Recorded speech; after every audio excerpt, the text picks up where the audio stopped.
I still hear her screams in my sleep. That night, as they dragged Enewa to Achibibi, the evil forest, she fought. She kicked, she begged, and screamed for someone, anyone, to believe her. But no one listened. They tied her hands, and the village women threw ashes on her, cursing her name. Witch! Murderer! They all shouted. I stood among the crowd, helpless and afraid to say anything. Enewa was my best friend. I wanted to scream that it wasn't true. I wanted to fight for my friend. But I was just a girl, and in my village, Owakpa, speaking against the elders as a young maiden was as good as signing your own death sentence. Enewa's troubles began the night her parents died. She had cooked their last meal, served them with her own hands, and afterwards, left home to meet up with me as we had planned to go play hide and seek with other maidens at the village square under the shiny moon. By morning, Elder Ojobo and Edogu, his wife, Enewa's parents, were both gone. She was brought before the elders by morning, having been accused of murder. Enewa was the last person to see her parents alive. The village elders said it was her doing, that she poisoned them and intentionally refused to eat the same food knowing fully well that it was poisoned. Her stepmother, Adoga, was the loudest among them, wailing and cursing. She is an abomination. She is a child of misfortune. She killed my husband. She killed my sister, her own mother. She must pay. Adoga cried. It didn't matter to anyone that Enewa loved her parents. It didn't matter that she had nothing to gain from their deaths. The village needed someone to blame, and she was the easiest target. By evening, the elders had spoken. Enewa must be punished for her crimes. The elders sent Enewa to Achibibi, the evil forest where no one ever returns.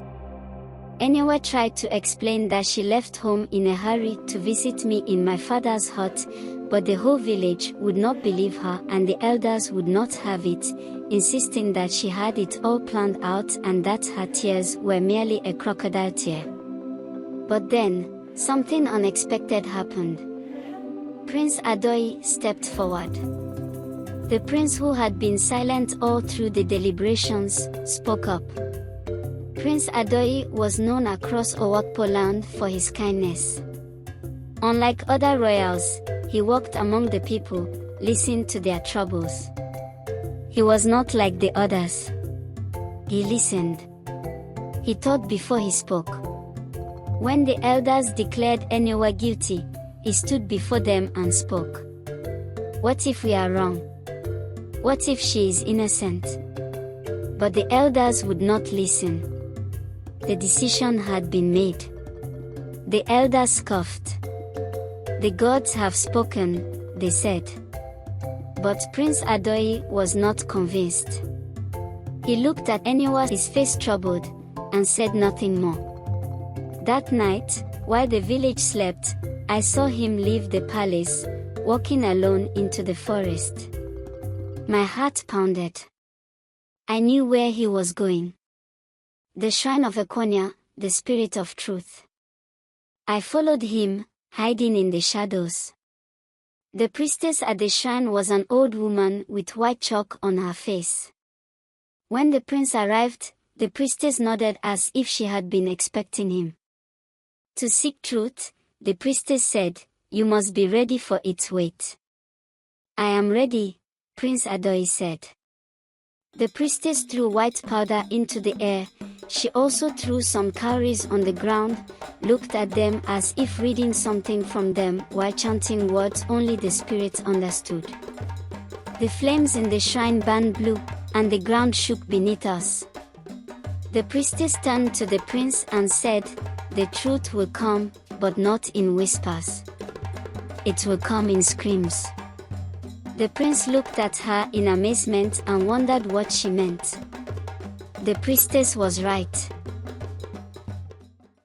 3 days later, the truth did come, but not in the way anyone expected.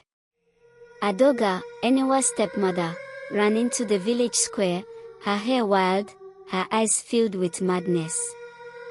She screamed words that made the elders tremble. "I did it. I killed them. I put poison in their food. It was me, not the girl."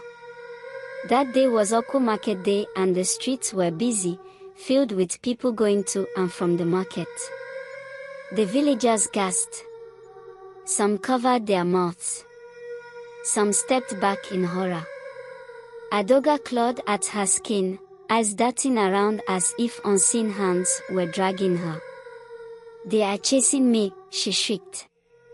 "The spirits. They are here. They know what I did."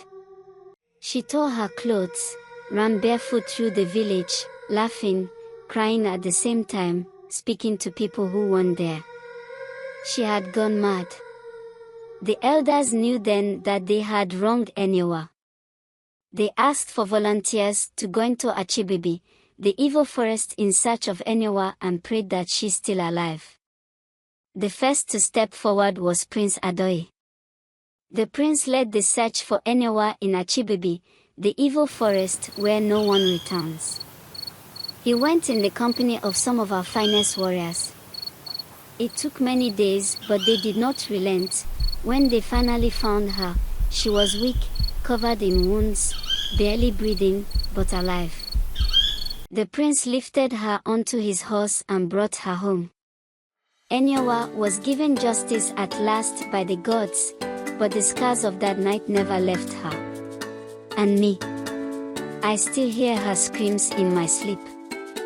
But now, when I wake, I remember the prince who refused to let injustice win.